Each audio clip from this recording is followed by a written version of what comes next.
Aujourd'hui, nous allons parler d'une méthode pour faire l'inversion des matrices. Et particulièrement, je vais prendre une matrice carrée avec 2 lignes et 2 colonnes. Donc pour cela, on va faire la méthode de l'inversion du système. Cette matrice grand M que j'ai notée ici, je la fais agir sur une matrice colonne avec une inconnue petit x, petit y. Et il faut arriver à une nouvelle matrice colonne dont les inconnus sont grand X, grand Y. Le but, ça va être d'inverser le système et d'arriver à exprimer petit x, petit y en fonction de cette matrice-là et d'une matrice qui sera la matrice inverse. Pour cela, je fais déjà la multiplication de cette matrice avec cette matrice colonne. On n'oublie pas que pour multiplier les matrices, ça se multiplie ligne à colonne. Exemple, je prends la ligne où il y a 2, 1, que je multiplie avec la colonne où il y a x, y. 2 fois x, 2x, plus 1 fois y, 1y, égale grand X. Ça me donne ma première équation. Je prends ensuite la ligne où il y a 4, 3, que je vais multiplier avec la colonne x, y. 4 fois x, 4x, plus 3 fois y, 3y, égale grand Y. Le but, c'est d'arriver à faire des combinaisons linéaires pour éliminer les x, puis pour éliminer les y. Par exemple ici, je décide que de 2x à 4x, pour arriver au même nombre, il faut multiplier par 2. Donc, je vais multiplier par 2 cette ligne-là, fois 2.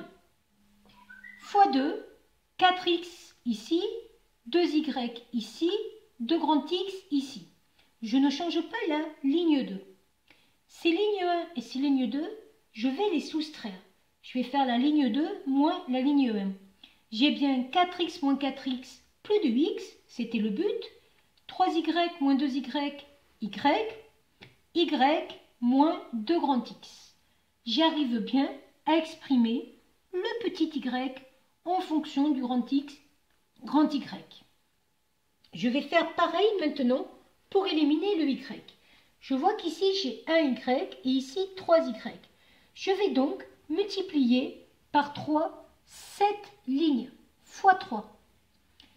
2x fois 3, 6x, 1y fois 3, 3y, x fois 3, 3x.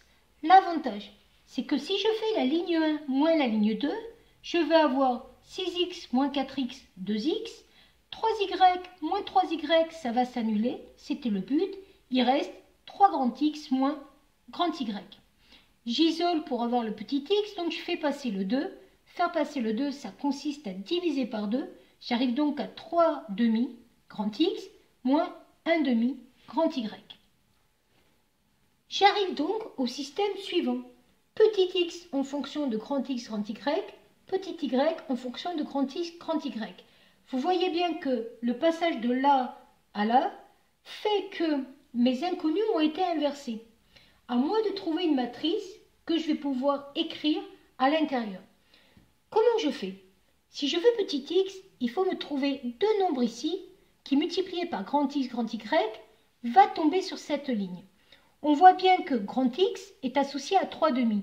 Je vais donc écrire 3 demi. Grand Y est associé à moins 1 demi. Je vais donc écrire moins 1 demi. Et je vais faire pareil maintenant avec la deuxième ligne. Le petit y est associé avec le nombre moins 2 pour le grand X, donc moins 2 ici, et le nombre 1 pour le grand Y. 1 pour ici. Je vérifie que je ne me suis pas trompée. N'oubliez pas qu'on multiplie toujours ligne à colonne. Ça fait donc 3 demi de grand X, moins 1 demi de grand Y. Là, 3 demi de grand X, moins 1 demi de grand Y. Là, j'ai fini. La matrice que je cherche est ici. Ça fait donc 3 demi, moins 1 demi, moins 2, 1. Et si je veux savoir si je me suis trompée ou pas, il suffit de faire le produit des deux matrices. M fois M-1. Et si je ne me suis pas trompée, ça va être la matrice identité, c'est-à-dire la matrice où il y a des 1 sur la diagonale et des 0 ailleurs. Voilà.